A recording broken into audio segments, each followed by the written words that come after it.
Alright, we're back at you. We have already reviewed this shoe in its original colorway of the Tokyo model, which is the bright orange. I forget what they're calling that safety orange color. But the Tokyo model that came out, during or just prior to the Olympics starting. Dope model with the new cushioning system. Really highly effective, very comfortable.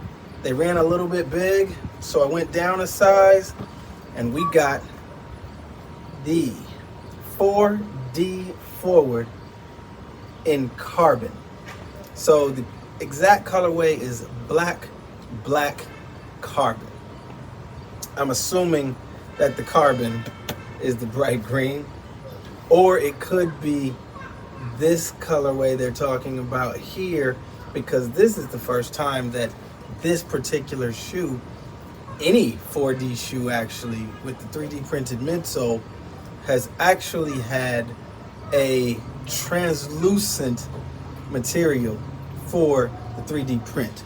All of them are usually white, that sort of mint green, or black. They're colored in the dye or sprayed.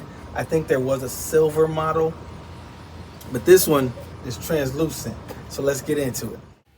As much as I do love the white model, this core black knit is amazing. Iridescent stripes on top of the black knit set it off completely. The shoe almost doesn't look like the same shoe just based on this colorway. As much as they're calling it black on black, the iridescent stripes really do show up pretty well. And I love that. But hands down, what really sets this shoe off is the translucent 4D midsole. That tooling we've never seen in a translucent. Like, it's icy. Light passing right through it, looking amazing. That's what really sets this shoe off. It's incredible that they were able to pull this off, and I'd love to know more about it, but let's see it on foot.